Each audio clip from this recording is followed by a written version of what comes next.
I would like to welcome Stefan Caba. He's the head of Competence Center at EDAG Engineering.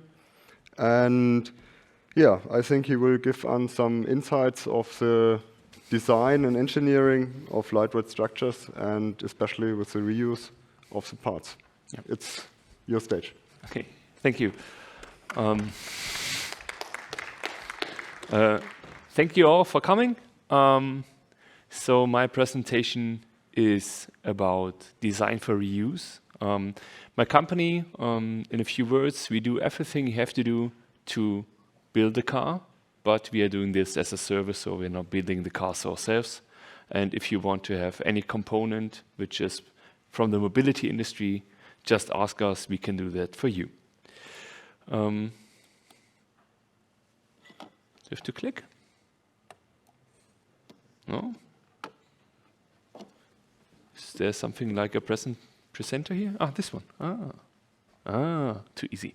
Okay, so where we are working is usually in the first phases of a life cycle. And it's fixed. No? No. So we are working in the conception phase and in the development phase. And this is not where the carbon footprint is generated. It's clear. So we are working in offices. There's not much footprint created. But we are defining the footprint for all the later stages. So for the production, for the use and disposal phase, which means we are in an important position, and we see this really as our mission. So we have to reduce the footprint. It's not about those guys working and doing production, because they cannot do that much. We can change the design and we make it better. So to reduce, we have three, let's say, tools, or to reduce the footprint, or to have a better sustainability. First thing is to reduce. So we do in lightweight design. This is what all of this is about. This is what all of us are doing already. This is something we have done for years and decades, but it didn't really lead to over reduction or really to zero emissions yet. Next thing is recycling. We have seen this in the talk before. Recycling can really help us to reduce the footprint by far.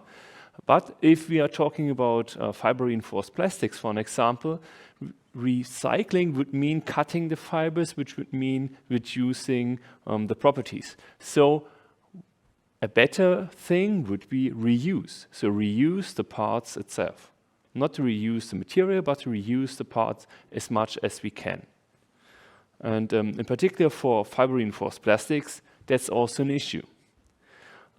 So what I would like to show you today is three projects, or 4 projects we are working on. This one is already finished, and you can see a lot of examples of this down in the exhibition, because those partners, there were 22 partners from all over Europe, but in this particular task, it's EDAG, it's Fraunhofer and Invent. They're all down there, and you can see some of the parts we developed in face to face. So the idea was to have an important structure of a car which will be staying in service. So most of the car is design driven, what you see. And the cars are not only becoming old since the technology is changing, it's also because of the design is changing. So we selected a part which is not visible, but it's important. It must be important, otherwise the business model doesn't really work. So we selected a battery housing, and we found out it's predestined not for personally owned cars. It's better to have this for sharing vehicles or fleet-owned vehicles, because there we always know where the vehicles are. They are not going to other countries and so on, so we do not have logistics problems. So this is what we selected. This is the overall concept. This is, we call this the carbon foundation, so it's made of carbon fiber reinforced plastics, protruded elements, and just some knot elements at the corners. The overall idea is to reuse this part as much as possible. It's generating the overall stiffness of the vehicle, so it's a very important part, and but the real task was to develop detachable joints for that. So it was not very easy, and it's usually you're using an adhesive to connect this, and this is really important for us to have detachable joints. If we are using this, this will generate a totally new process chain. So usually we starting with virgin parts, we go to assembly, we have a use phase, and sometimes disassembly, and then we go to recycling. But as we know, recycling for carbon fibers is not that easy and not that developed. So and our idea is, when we have a disassembly, we get out our important parts, we have an inspection, we take a look at it, is it still working? If it's not working, we go to recycling. If it's working, we go to remanufacturing. So we build up a new part, we are just removing some scratches like that, and we put it back into assembly. So this is something which has never been shown in the automotive industry before. We're going to the assembly. So we are producing a new vehicle out of an old vehicle. This is another reason why we are doing this for fleet-owned cars, because usually standard private customers do not really want to have this. But this process could really save us reproduction of those parts. We could save 7 reproductions of these parts, and this is a very, very large amount of carbon emissions. We even did a simulation of that, and we have done a life cycle assessment of that, and we could show that we can save even a lot of emissions in comparison to steel vehicles. So in overall, we have to say carbon fiber parts are carbon dioxide intensive, but by doing these steps, we could really save a lot, 50%, about 50% in comparison to steel. So, but how can we do that? We need the detachable joints, and this is what it's about. First thing is we developed a new sealing technology. This sealing technology is connecting the rocker panel to the battery housing. So the battery housing will be connected. First step is we change the direction of the bolt, and the other thing is we developed a sealing concept, which is just surrounding the batteries, and it's detachable. That's the point. It's detachable, and it's a detachable solution for carbon fiber reinforced plastics. Several things which are a bit similar, like using inserts and so, have been shown before, so maybe this is not that fascinating for you. But we had another connection. There's a connection, maybe right above me, between our frame, our protruded panel, and a crash element. And here we had to use an adhesive. We had to connect those two. But we also had the problem that, or let's say the job, to connect two parts which have different thermal expansion. So aluminum has a different thermal expansion than carbon fiber reinforced plastic, so we had to use an adhesive between them, which is not that rigid, it's more a bit softer, and this created a thickness of adhesive. And this was something we could use. Because we have a very even surface, we could cut right between these two parts right through the adhesive.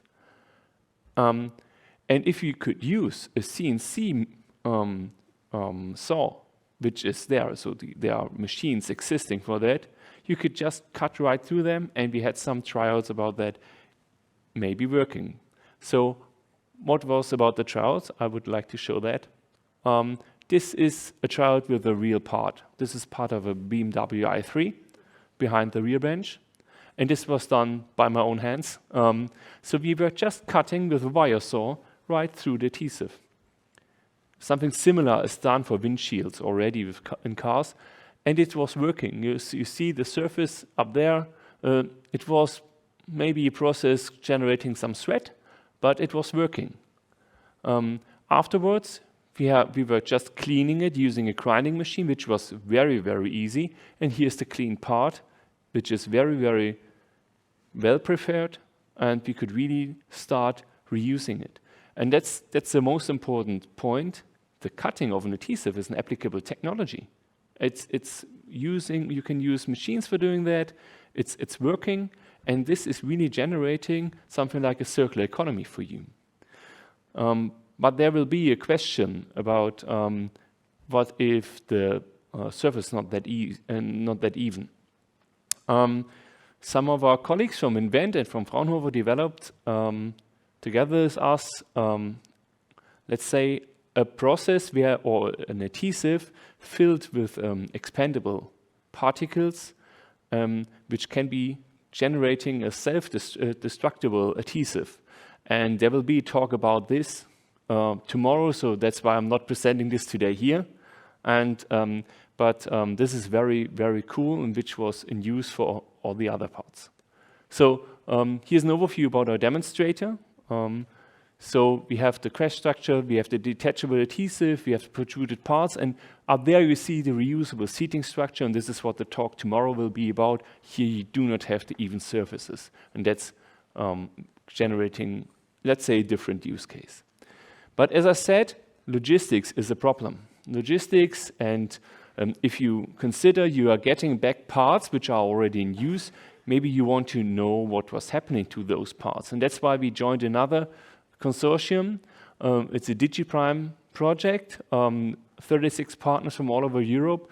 We are closing, let's say, gaps of information in the circular value chain just to generate this value chain, because there are several small problems showing up. I don't know when I will get new parts from maybe dismantler. I don't know what happened to those parts.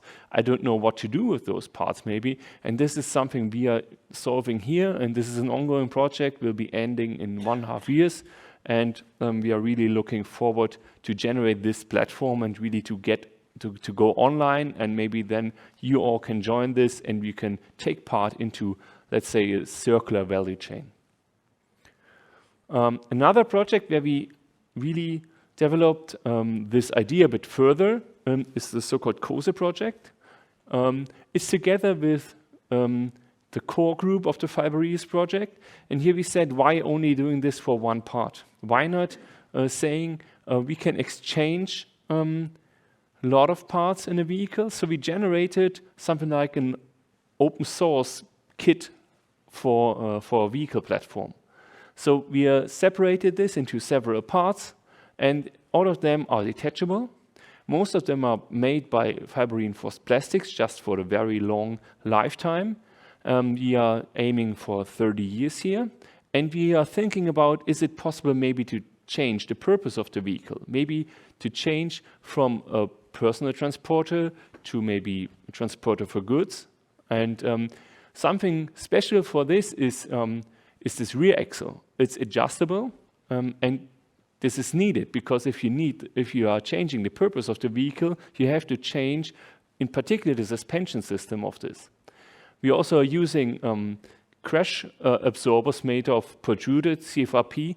They are never used. If they are used, the car is broken. So there's a perfect application for reusable parts. You can just get them back from old vehicles and put them into your vehicle because they were never really in use.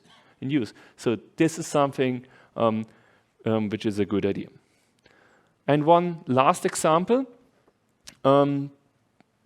We are talking much about batteries, and here at the Hannover Messe, a lot of companies are telling you something about hydrogen. Since we are now having a lot of electric vehicles, we have a lot of body in whites made for electric vehicles. So where to put in the tanks? So the question is solved. There's only one space, it's the battery housing. So how can we fit those into the battery housing? Here's an example for that. We have modules with similar sizes, and we can really exchange here the batteries and the hydrogen tanks. So we can have up to 10 hydrogen tanks or batteries. And you can choose individually how many of those modules you want. And this is the key for that, because maybe you want to use the batteries for the short distance traveling, and for the long distance traveling, the hydrogen will be better. So if you have a shorter way to your work, maybe you can have less batteries or more batteries, just as you want.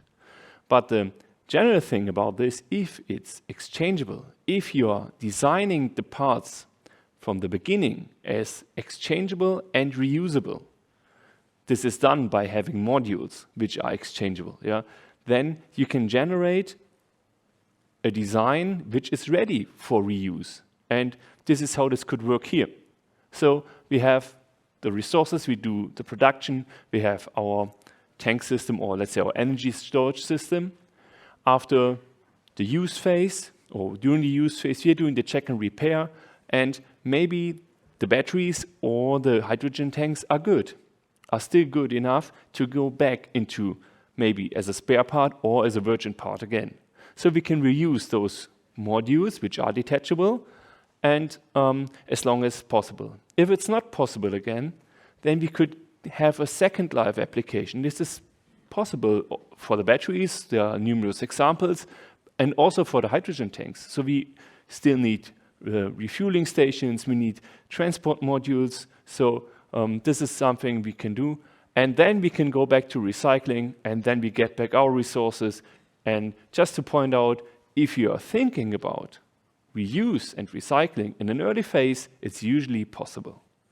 So this is the conclusion. So if we want to do a reduction of the footprint, we have to do this in the early phases, not during production.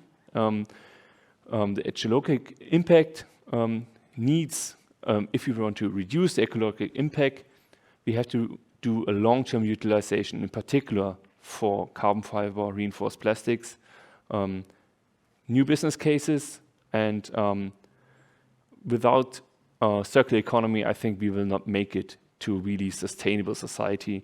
And we need digital solutions for that, but we are very optimistic that the vision of a emission-free mobility can really be reality. And I would like to thank you for listening, and I'm open for your questions.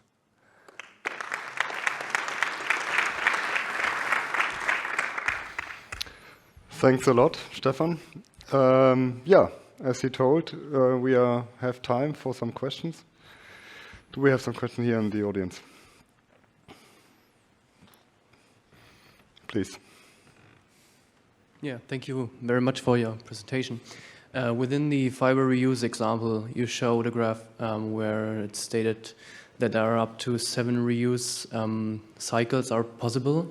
How did you identify this number? Did you simulate a life cycle to the part and identify the properties afterwards, or what was the procedure? There were 2 things to take into account. One thing was the mechanical properties of the material, but there carbon fiber reinforced plastics are maybe the best material to use for long-term use. If you use it for only one life cycle, it's maybe a bad idea since you're not really using the properties. And another thing was the remanufacturing work. So if you're doing a grinding process on a part, it's always destroying a little bit of surface. And that's why we define 7 cycles as a possibility which can be reached. From the mechanical design, it was no problem. But it's more a bit limited by the rework, and we are expecting more parts going to recycling if we have done this too much. Yeah. That was the point. So it could be more, and let's see. We would really need to use a car for 7 times, really to see if it's really the right value, or if it must be reduced, or can even be more. Yeah. Yeah. Thank you. Any other questions? You're welcome. Yes, thank you very much also from my side for the very interesting presentation. Can you comment on the savings reusing the structure 7 times economically and ecologically? So yeah. Have you quantified CO2 savings? The CO2 savings, we calculated in reproduction. So the production of the part is the major impact. And we calculated that we could save 3 productions of a steel vehicle. So this, you could say this quite easy. So it's about half the emissions to produce a steel platform in comparison to a CFRP platform. And by reusing it, we could save about 3 fresh productions of a steel platform, or nearly 6 reproductions of a CFRP platform. Yeah. So there was no large impact. It's only the adhesive that has to be removed, and usually processes do not really generate that much footprint. It's more materials. Yeah. So thank you. And for economic impact, we had a simulation of different use cases of about 130 of them, and more than 2/3 of them generated a positive net present value. So that's why we're optimistic that we could at least be even, or even generate a little bit more, let's say, a little bit more income for the companies participating. In general, remanufacturing is generating a lot of money. That's what people from remanufacturing industry told me, and that's why maybe more companies should focus on that. Thank you. Okay. Yeah, I think one question left. Afterwards we have got the lunch time. So Martin Semsch, KVB. Thank you for a nice presentation. Is it only an idea to use this thing, the second one, or is it in practice done? I have the experience that nobody wants to do that. You have a legal situation, you have to give a guarantee, and that is, at the moment we are change the location of our company, and always when I say, hey, I want to use it, the second one, other companies say, no, I give you no guarantee for that, and so it makes expensive, and so we was in the situation that we buy new things and not use the old ones. That's a real issue. A real issue is that the private owner would never do that. That's why we said we need some special use cases, like fleets, for an example, fleets of companies. If the companies really wants to order a special vehicle, like let's say DHL has done own vehicles, for an example. If they wanted to have a real sustainable vehicle, they could have implemented such an idea. This would be working. Maybe some others are possible. I've shown on the last slide in the background was our city board, which is an autonomous system for the inner city. So this would also be a fleet-owned special system. There an application could be working, but I really don't expect this for private-owned cars. You're totally right. Yeah. Okay, thanks. Yeah, I think all the work you did is the best or a good step in our future to back here and to improve here the circular economy.